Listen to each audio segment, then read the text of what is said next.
Welcome to Showdown.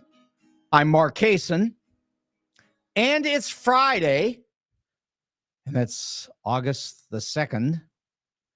And yeah, there are like 96 days until the election. But here's the thing. We may not even have to have an election, because if you know who Anthony Scaramucci is, Scaramucci this morning said, as if he knows anything, but he thinks he does, and he might. He says he knows Donald, and he believes that Donald will quit. He says Donald will never go until the last day and be part of the vote. It's just not going to happen. He says he thinks that Donald is out, and I don't know what they're going to do about that. Depends on when he leaves. Of course, the thing that he said in order for Donald to leave, that it would probably require the Justice Department to promise him that they won't prosecute him for anything, which at this point, given the Supreme Court, it might not make any sense to prosecute him for anything. And if he just would agree to go away, well, that might be a solution, since it really doesn't matter, because anybody who doesn't see that Kamala Harris is the next president of the United States, well, I just don't know what you're looking at. Of course, we do talk about the fact, there's Earth 1 and there's Earth 2. So I'm going to say I'm on Earth 1. Well, the people on Earth 2, they think they've got this wrapped up. They think there's no problem. Donald's the next president, which he is in Donald's mind. But the reality is that the country is on fire for Kamala. And here's the thing. By Tuesday, we're going to know the vice presidential pick.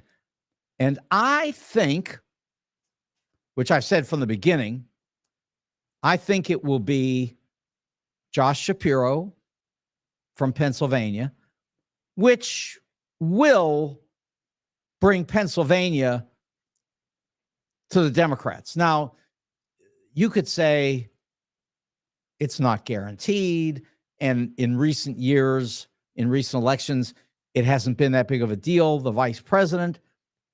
But you have to understand, this is just far different than anything else that we have looked at in anyone's memory, and maybe even ever. Because there's never been anybody like Donald, who was a criminal, who is also now getting a little old. And I'll grant you, he doesn't slur his words. Now, I'll give you that. And he can walk up an airplane ramp without falling over. That's true. But he can't remember what his speeches are supposed to say. And he can't remember how to act like a human being, assuming that he ever knew how. And let's take a look at that for a minute. And so in that regard, let's talk about Mary Trump. Now, Mary Trump is his niece. And Mary Trump explains, and has explained for years, how Donald stole all the family's money, which is the only way that Donald got any money in the first place, because Donald never earned a nickel. Nothing. Donald never made any money. It's that old story about how do you make a small fortune? Start with a large one and then lose it. That's Donald. And he has. He loses everything. But okay, let's put that aside for the moment. So here's what he did to his family. So first of all, there's Mary Trump, and then apparently there's Mary Trump's brother, Fred. And Donald apparently stole all their inheritance and then gave them a couple of pennies to take care of one of their kids who happened to be very ill, had some kind of seizures, and needed real medical care, serious medical care. And Donald was providing that. I say was, because he took it away and he said, you know what? Why are we doing this? This kid has no quality of life anyway. He should be dead. Well, that's what Mary Trump says. Who knows? We know one thing. The family is as dysfunctional as any family that you're going to find on either Earth 1 or Earth 2. They're a mess. The Trumps are a real problem. They hate each other, every single one of them. And actually, they'll all step on each other at a moment's notice if they think that they've all got to run out of a crowded theater that's on fire. Now, I mentioned this before. I promised I'd bring the clip, and I didn't, but you never know. I might remember. And the clip is an old Seinfeld clip where George goes running out of the nursing home and throws all the old people down because he wants to get away from the fire, which I don't even think there was a fire. I think that's the story. It doesn't matter. That's Donald. That is Donald. Donald couldn't care about anybody except Donald.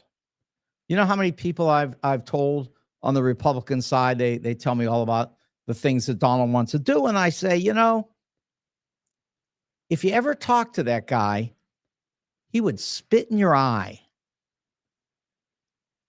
He cares about nothing. He cares about no one except for Donald. He's pretty sick.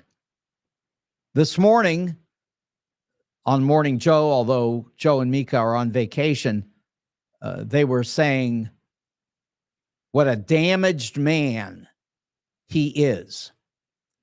And that's true. He is. He's extremely damaged. No one's ever acted like this. Not in the presidency, and really, certainly not in corporate America. And if you acted like he acts at any company in the United States, except for Trump Incorporated, where you're defrauding everybody. But if you act any way like this at a real company, they'd throw you out so fast. And here's the thing. You've got this big deal that was just accomplished by Joe Biden. And here we are. Look what we found out about Joe Biden. Not only did he give up the presidency and walk away from this election for the good of the country and for the good of democracy, but now we learned something else. That at the very moment that he was walking away, he was in the process of finishing the deal with the Russians to get us the hostages back. Now think about that. This guy knew that he had this big win in his pocket. And he knew that as a result of this giant win,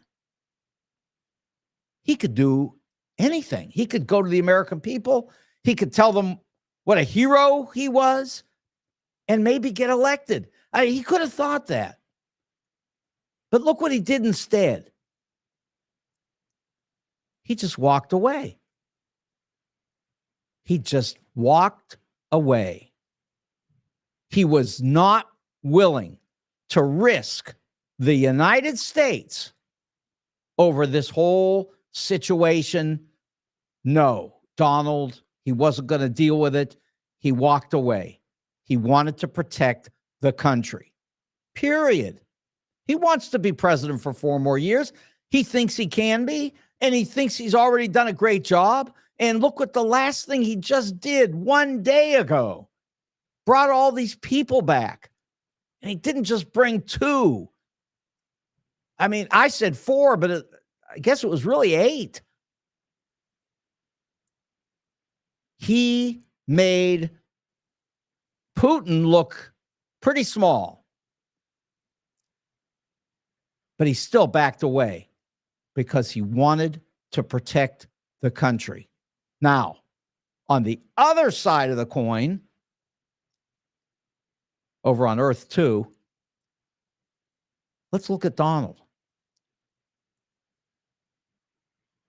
In the midst of these people coming back home, Evan Gershkovich from the Wall Street Journal, I mean, that's such a big deal. That's amazing. Paul Whelan, a former Marine who everybody was trying to get back, got him back.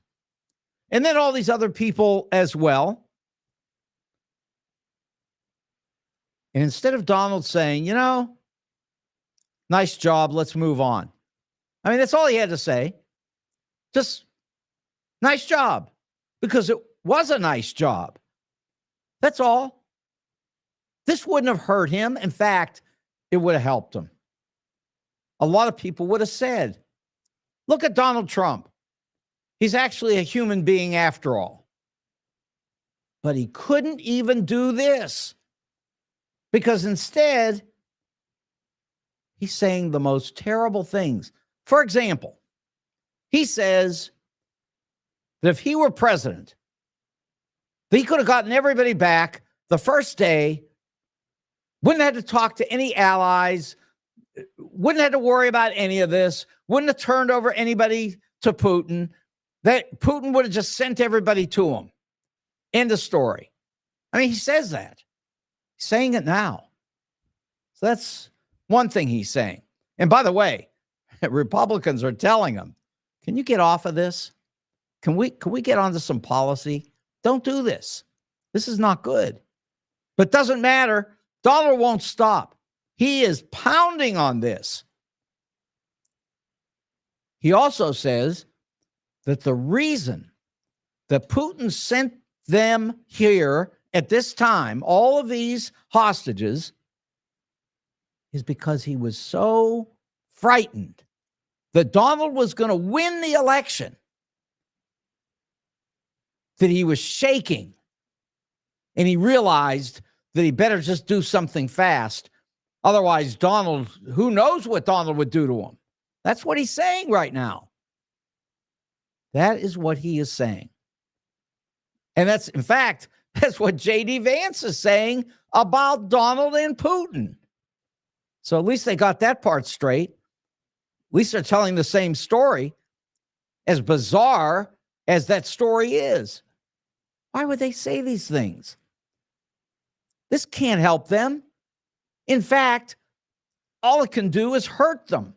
They've already lost the opportunity to bring anybody back, as if he could have brought anybody back anyway.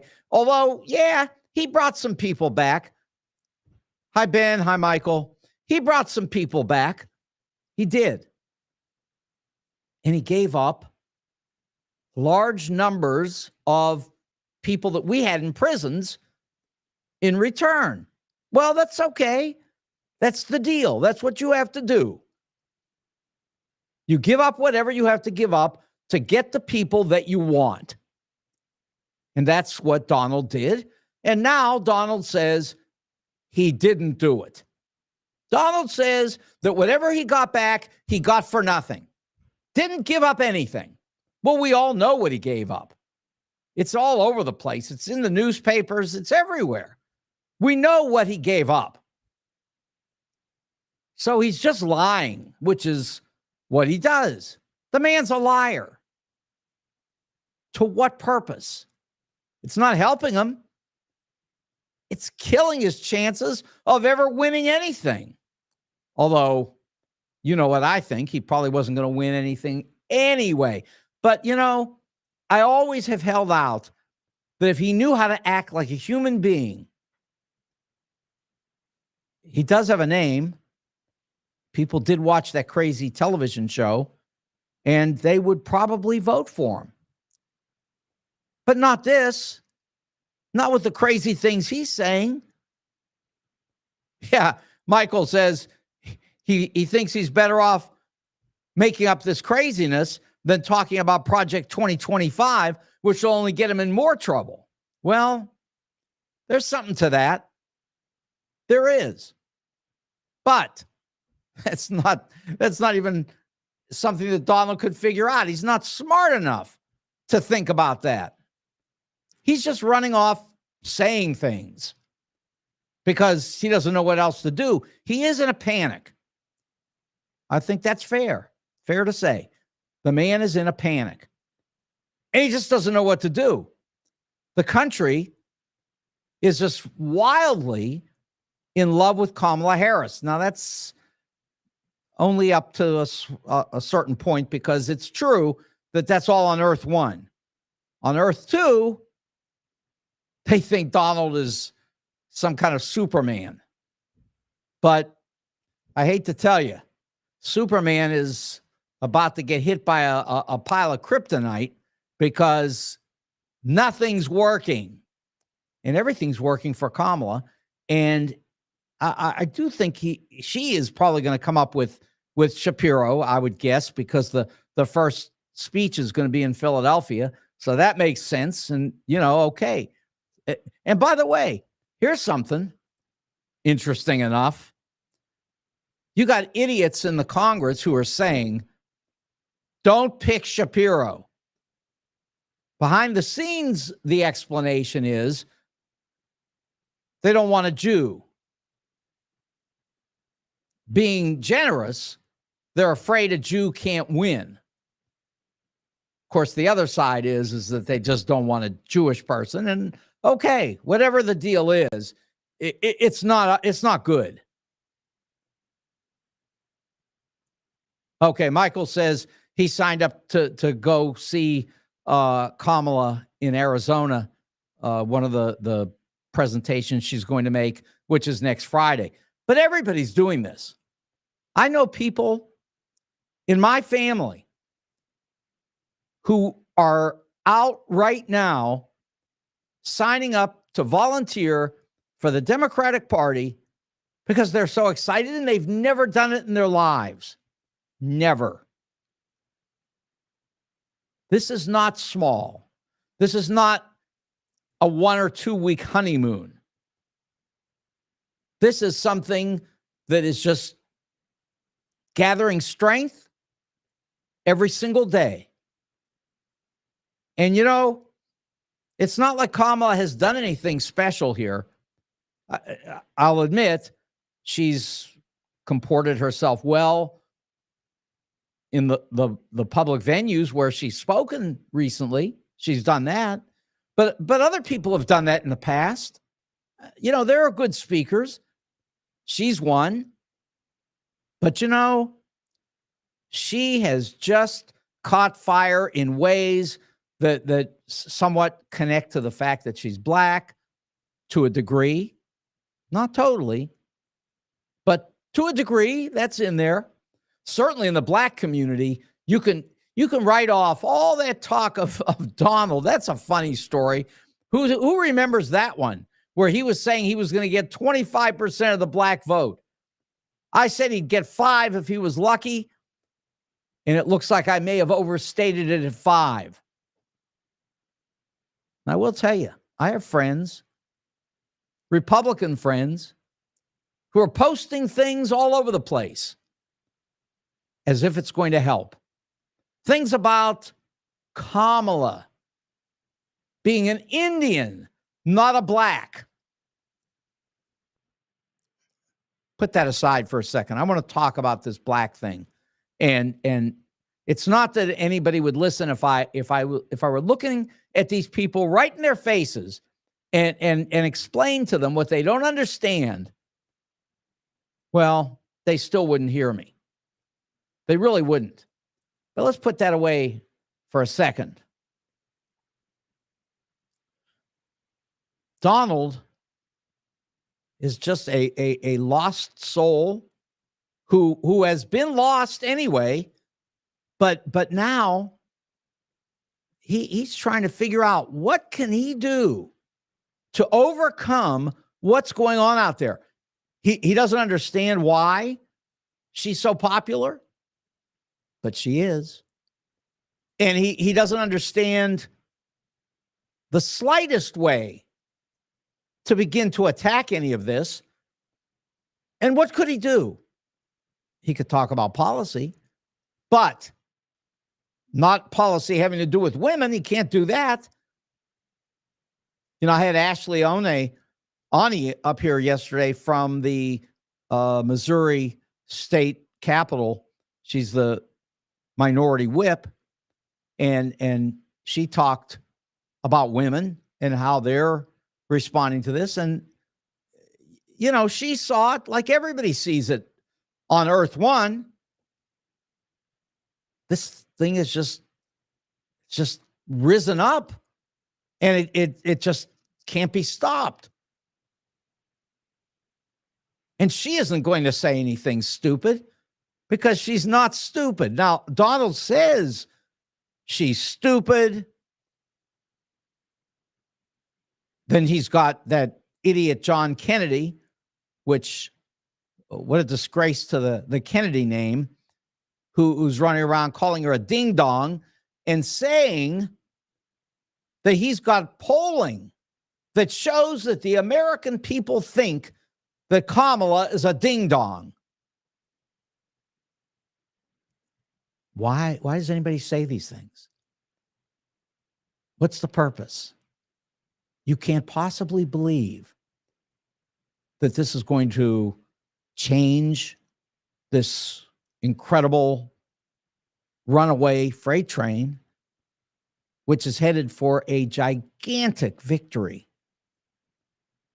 Not so much even just for the Democratic Party, although there's no telling what'll happen to Democrats. You know, everybody on the Republican side, for example, in Missouri, you know, people in Ohio, Kansas, Oklahoma, you know, all these places that are conservative, they think that this year is just going to be like every other year, and they're just going to take all their wins in the state legislatures and all that. Well, you know what? Maybe they will. I'm not going to predict that one. But I will say this. They might not. Because this Kamala Harris thing is gaining such momentum that there's no telling what may happen to legislatures around the country. This might change a whole lot. You know, these, they call them wave elections. First of all, they don't always happen when somebody expects them. Remember, 2022 was supposed to be a red wave. Didn't happen. And this year wasn't supposed to be any wave. But what have we got? We've got a wave that is just becoming enormous. And I'll tell you, I don't even know, really, I don't know what Kamala could do to stop it. Well, she could act like Trump, but who would even know how? Yeah, you wouldn't even know how. No one could even figure that out. She could get in a tank and put on a helmet like Michael Dukakis, but I think we've figured out that that's not a good idea. Okay, so let's talk about this, because this is where it is, really. The race thing. So first of all, how do you know you're black? Did you hear that question? How do you know that you're black? Well, first of all, if you've got a parent who was black, then you're black. Does it take a lot to figure that one out? You know, they like to say that Barack Obama was not black because he had a white mother. But you know what? His father was black. Really? Kamala Harris has been black her entire life, and she knew it. And she talked about it. Now, it's also true, and this is what they're plastering all over the internet, and they think this is going to get them somewhere. First of all, it's not going to get them a black vote. I can tell you that, because black people know what it is to be black. But here's what they're plastering all over the internet. Kamala Harris saying that she honors her Indian traditions in her family. And then she said very clearly, you can hear it in even the clips that they put online. She said, half of my family is Indian. And that's true. Half is Indian. And the other half is black. Now, get this, because this is where it gets a little tricky. Not for her, but for Donald and all of these people, it's extremely tricky. If your family comes from Jamaica, or half of your family comes from Jamaica, and if they're black, yeah, Donald, remember he passed that test that showed what a genius he is? Listen, if half of your family comes from Jamaica and they're black, then guess what? They're black. I mean, what are we talking about here? They come from Jamaica, they're black, they're black. Donald's out here trying to make something from it. And the reason he is, listen to this. This is the reason. This is his big thing that he's figured out. They're not from Africa. Well, okay, they're not from Africa, but they're black. I mean, how far do you want to go with this stupid discussion? You realize that the heart of civilization is in Africa. Everybody comes from Africa. Everybody, white, black, it doesn't matter. They all come from Africa, far enough back. But that's not what this discussion's about. It's about whether you're black. And thankfully, we are far past the 1950s and 60s, at least to the extent where black people are part of our culture in a serious way. They are performers, they are scholars, they are basketball and football and baseball players. I mean, they do everything. Black people do everything in America today. Contrary to Donald, who thinks that black jobs means that you clean up an office. I mean, that's what he thinks. You heard when they asked him the question at the Black Journalists Convention, they said, what's a black job? And he said, any person that has a job. No, that's not what he's trying to say. You know better. He just didn't want to say it. He's talking about menial jobs, because you know that those people who walk 5,000 miles from Venezuela to the United States, they're not taking your job if you're a college professor. They're not taking your job if you're the CEO of American Express.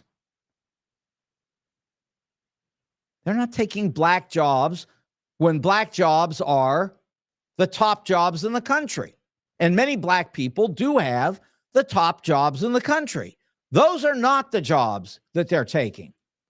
They're taking the jobs of people without education and without a place to live even. And these people come across the border and they take whatever they can get their hands on. And frankly, it's mostly jobs that no American will take. Almost nobody will take those jobs. But they come and take whatever they can get because they want to survive here. And you know my story. Send 1 million high school graduates down to that border and have them help these people to figure out how to fit in to America. It's like the Peace Corps. We can do it. Be great for the kids going down there. They'd get a great experience being mentors and a great experience for the people crossing the border because they would get some help instead of being chased around by a bunch of sheriffs that want to deport them, that want to separate them from their families, and all the rest of that junk. Do this right. Take care of everybody that comes across that border. Oh, yeah. Like Ronald Reagan said. I played that here. Now, I always say, look at the Statue of Liberty. I've always said that. Well, guess what? That was stupid of me. Didn't even have to say that. Because Ronald Reagan already looked at the Statue of Liberty and told everybody exactly what I am saying, which is let these people in and let them have an opportunity to be successful in America. And they will help us to grow and be a more successful country, a younger country. I mean, this is what Reagan said. So, all these people who love Reagan, I was at UCLA. I was supposed to graduate in 1972, and I refused to take my diploma because I didn't want Ronald Reagan's name on it. I waited until I could get Jerry Brown's signature, and then I took that last class and passed it and moved on. I just didn't want to be a guy walking around with a certificate with Ronald Reagan's name on it. And I know that was sort of immature, but you know what? I was 20 years old when I graduated from UCLA. So guess what? It wasn't smart. And as it turned out, if I'd heard what he said about immigration, I'd have had him sign the whole thing, even personally come over and sign my diploma. No, seriously. The people who come across that border commit no crimes, very few. Yesterday I had, again, Ashley Ani, minority whip of Missouri, and we talked about this. And I mentioned to her that the statistics show that immigrants don't commit crimes generally. And she said, that's right. But nobody wants to believe it. They believe the opposite. They think that everybody that's committing crimes is probably coming across that border. And if you listen to Donald, he said it again today. They're coming out of mental institutions. They're all drug dealers. They're trafficking children. The people coming across that border are the worst people on the planet. They're destroying America, and they're killing hundreds of thousands of people in the process. And Michael can't find one dead body in Arizona. Can you, Michael? They're there, according to Donald. You just got to look better. Come back next week and tell us how many of those dead bodies that you found. Okay, so let's take a break, and then we're going to do a little economics because there were 114,000 new jobs today, and the stock market got swatted pretty good, and I want to talk about that. But first, I want to send you to a great dinner at Wendy's. And I can tell you this, at 18,000 Chesterfield Airport Road, you can get yourself wings, patty melts, hamburgers, cheeseburgers, smoked meat, lots of great food, salads, excellent drinks. I keep talking about the iced tea, but they have all drinks, but their iced tea is certainly close to the best that I've ever had. It really is. It's funny how things are. You go to Wendy's over on 18,000 Chesterfield Airport Road, and you find outstanding iced tea. I don't know why, but it's there. They've got baby back ribs, which are excellent. And they've got onion rings, which are superb. This is some of my favorite food. They've got pizza. The pizza is excellent. And the whole story is it's Wendy's, all put together by Ben's wife and Ben. And they've done a great job, and they did such a great job. And this was going so well that they decided, look, it's just not fair to only give this food to the people in Chesterfield Valley. So they said, look, we might make a few dollars, but that's not what this is about. We just care about spreading out the food. And so they took it to Defiance, Missouri as well. So they've got a second Wendy's, and that's the Wendy's Roadhouse, and it's in Defiance at 2999 South Highway 94. And I can tell you right now, it's the same great food, same great atmosphere. It's a great restaurant. It's Wendy's. Now, if you're looking for jewelry, 4506 Hampton's the place, and that's Jewels on Hampton. Cases and cases filled with jewelry all the way through this big building over on Hampton. Doesn't look that big on the outside. When you get inside, it's huge, and it's filled with all of this jewelry. They buy jewelry. They sell jewelry. They buy and sell coins. Al's got a great business. He really does. Lots of people in St. Louis go there for jewelry, and they love it. And he is an excellent designer of jewelry. They really know what they're doing. All you have to do is go to 4506 Hampton, and you'll be happy if you're looking for jewelry. Now, if you're looking for great food, you got to go to Wendy's. But if you're looking for jewelry, you go to 4506 Hampton. Jewels on Hampton, they're great. And don't forget, they'll fix your watch. Okay. Now, the St. Louis Suit Company is in Clayton, just where it's been for 29 years. 29 years ago, they had World News out across the street, and you get all the newspapers from all over the country, all over the world, really. Today, nope, forget World News. That's done.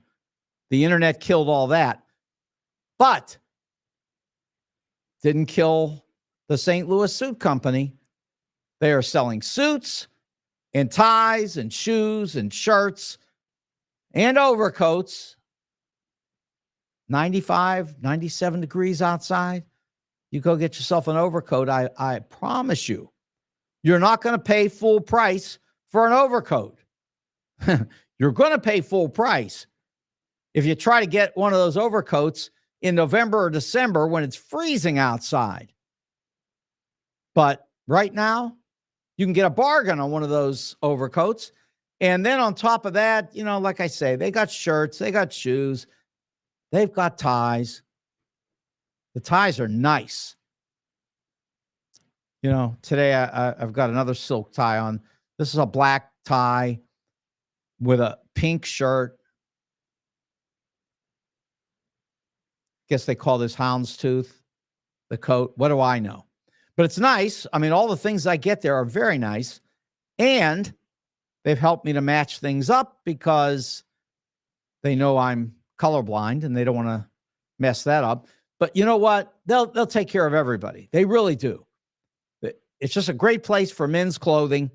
And if you're thinking about getting married and you need some really great wedding attire, and you need to be guided into what to buy and so forth, again, this is the place to go. St. Louis Suit Company is well known for its expertise in wedding attire. Jay and Nick, father and son, they're there all the time. The rest of the family's involved as well. And I can just tell you this, great clothes, real experts. That's why they've been there for 29 years. And that's not an accident. So go see them in Clayton. That's the St. Louis Suit Company. Now, let's talk about business. Now, I did tell you, I don't know, 2 months ago, month ago, that we've had what we call an inverted yield curve for well over 450, 475 days. We may be up to 500 days now. And we still do have an inverted yield curve. But, and let me say what that means real quick. It means that the short end of the curve is at 5.25%. The long end of the curve is like 4.25 to 4.5%. And that's not normal. It should be 1% on the short term and then 5% on the long term. I mean, that would be a normal looking curve. So it's all the way reversed, and that's why we call it inverted. Inverted yield curve causes huge pressures on economic activity because people generally borrow in the short run, and all that short run money is the expensive money. And so even though it's been like that for, over a year, it didn't show up that quickly in the numbers. But now it's starting to show up. And, I explained also a month ago, 6 weeks ago, that the rising stock market was limited to mainly 7 stocks. They call them the Magnificent Seven. And it was all Apple and NVIDIA and Facebook, which is Meta, and all of those, Netflix. Yeah, they were the market. And I explained that the broader stock market, that is the large number of companies that are things that many people have never heard of, they were all lagging. And that's another sign of problems economically. So you put those two things together, something was going to happen. Now, so far, it's not all that terrible. We've just turned down, that's all. We have done that. I mean, you go through the list of stocks, you've got Amazon, you've got Google, all these stocks that I've mentioned, they're getting hit. Maybe a week ago, I had said that we had lost like 1.5 trillion in value. By now, it might be closer to 3 trillion in value. It's a lot. I mean, we're getting slammed pretty hard. It's not a crash, but we're getting hit. This was absolutely normal. It had to happen. My biggest concern was that Joe Biden was going to end up taking the negative hit for this, which he hadn't done anything. It's not his fault. In fact, remember this. Everybody is saying that the thing that everybody's most concerned with is inflation. So, Joe, do we have that chart? Yes, we do. Okay. So this is not the PCE, which is the number one indicator of inflation that the Federal Reserve uses. This isn't the Consumer Price Index. It's not the CPI. What it is consumer prices for major durable goods. And it's a big part of the index. It's an important part of inflation. And if you look, you will see this 60-year chart.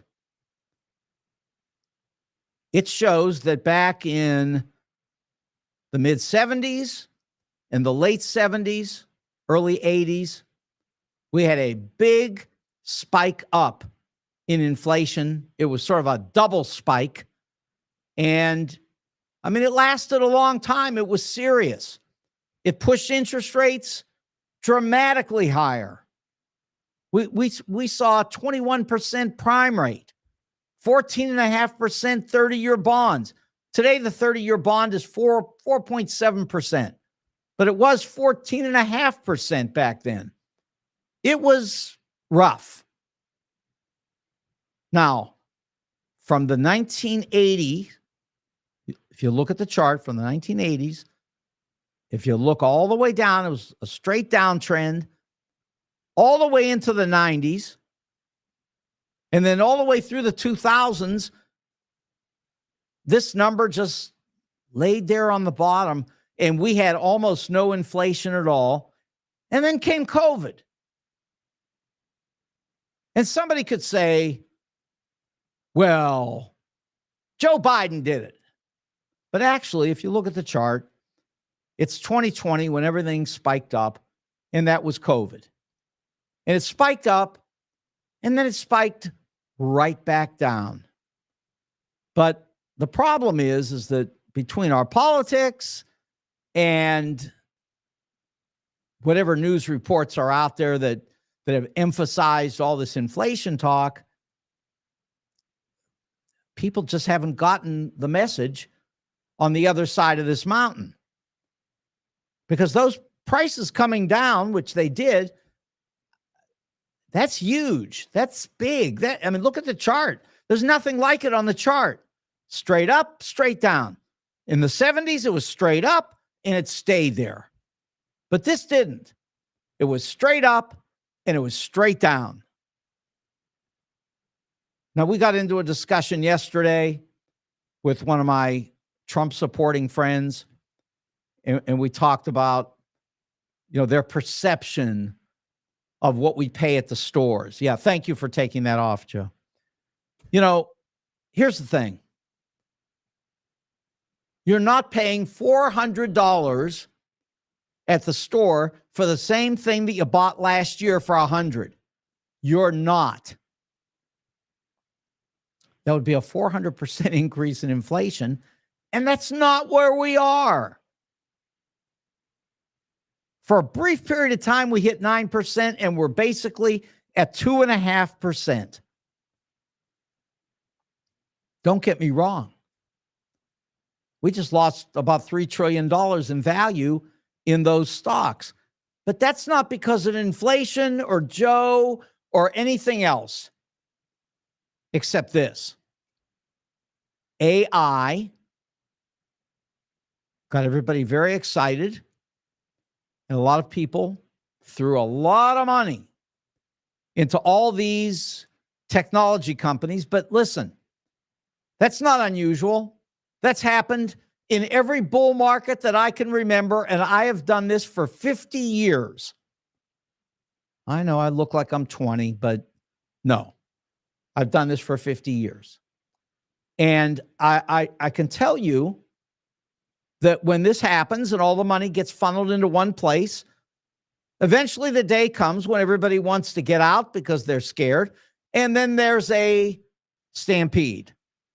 It's just the way it works. I explained this before it happened.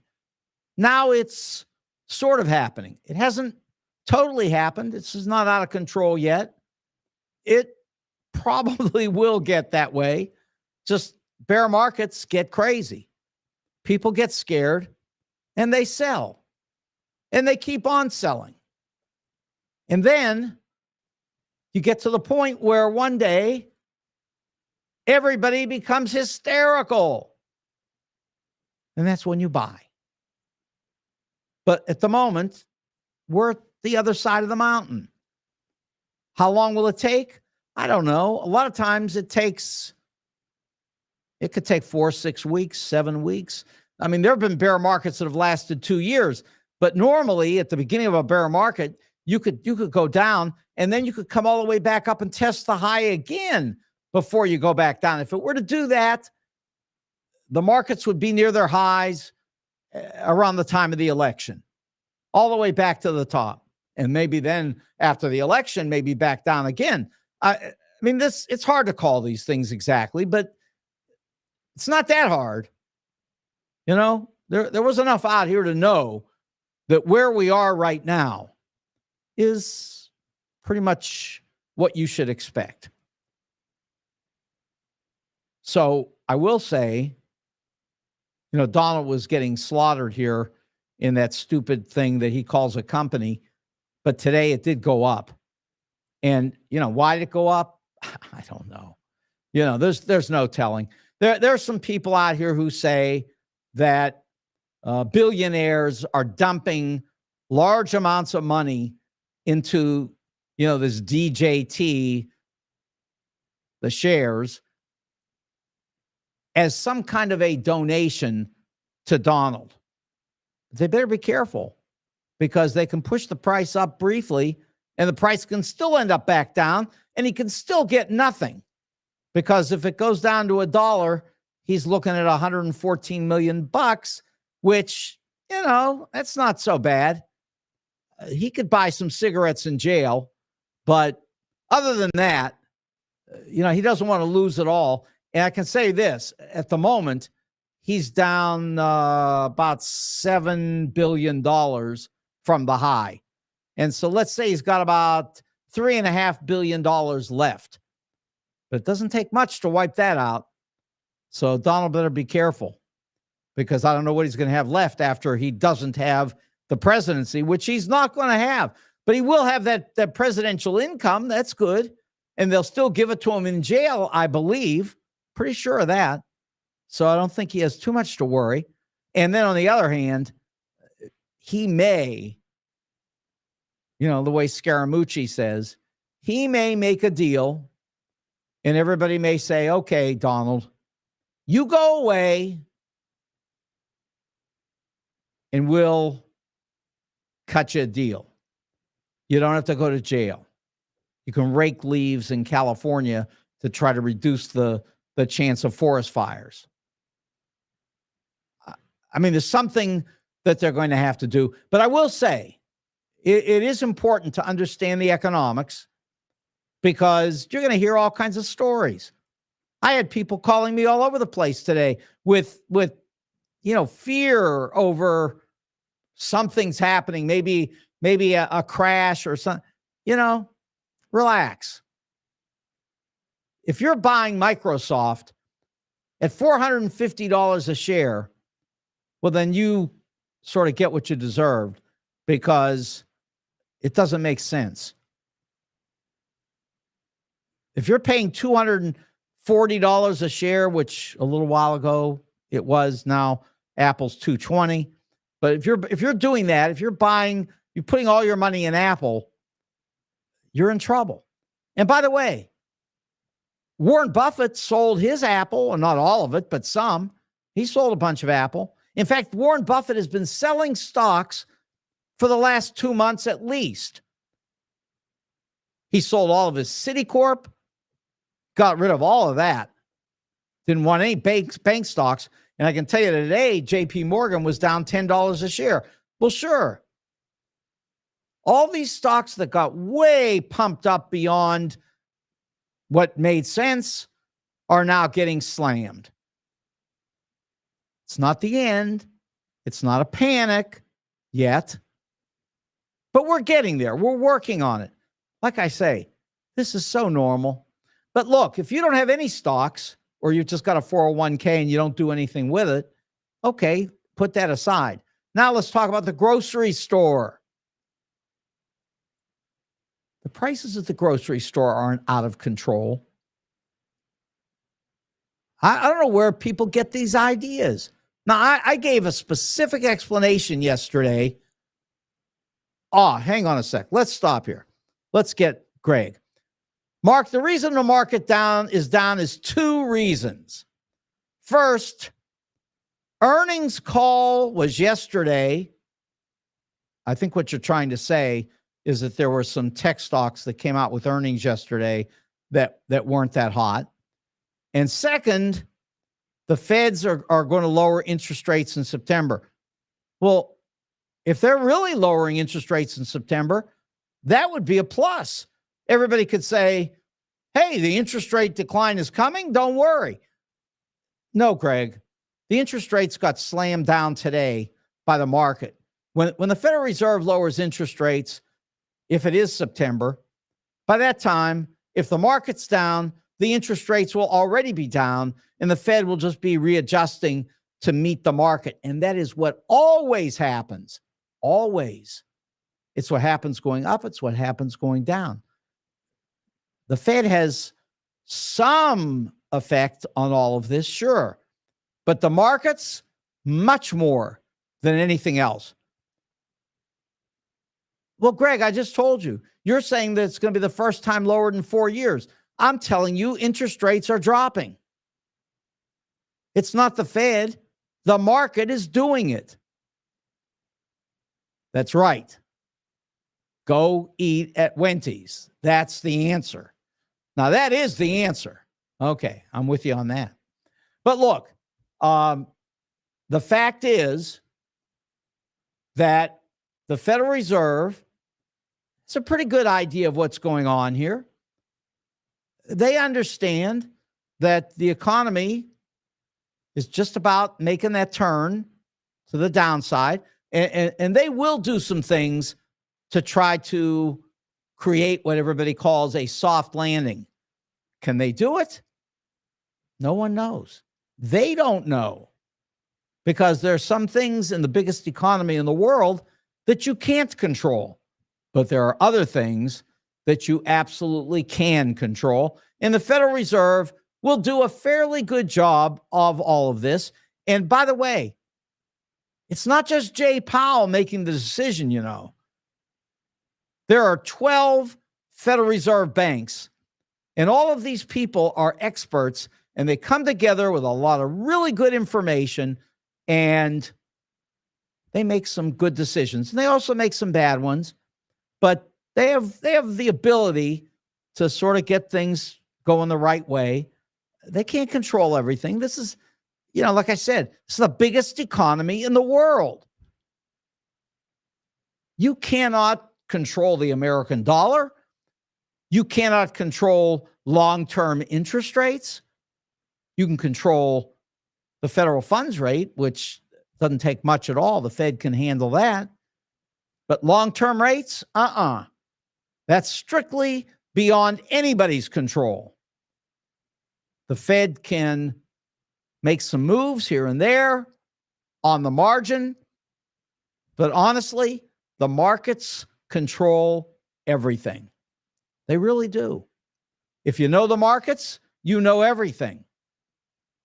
And I've told people, I'm talking about kids, I'm talking about college students, everybody, over many years, if you learn about how markets work, you can really sort of navigate all of this. But what you can't do is talk yourself into the stupidity of saying that when you go to the grocery store, that everything's up 400 and 500%. This is not Germany. This is not. You do not go to the grocery store with a wheelbarrow. You don't. The dollar is strong, has been strong. The country is strong. We'll weather any kind of a downturn. But listen, if Donald Trump tells you he could stop this, get out of here. He can't do anything. He can't even take care of himself. He definitely cannot control what is happening in these markets. Believe me, he cannot. No president ever has. All the way back to Herbert Hoover. Herbert Hoover, when the prices were all dropping in deflation, Herbert Hoover told the companies, don't lower your prices. And they all said, okay, we'll hold them up. Well, it didn't work, of course. The prices collapsed anyway. And they especially got worse because all these people were trying to hold the prices up and no one would buy anything at the higher prices. That's deflation. This is a complicated situation. It takes the Federal Reserve to make the decisions that we need. But don't believe the stories about inflation because there's barely any. Okay, 4, the St. Louis Suit Company, Wendy's, and Jules on Hampton. I'm Mark Kaysen. This is Showdown.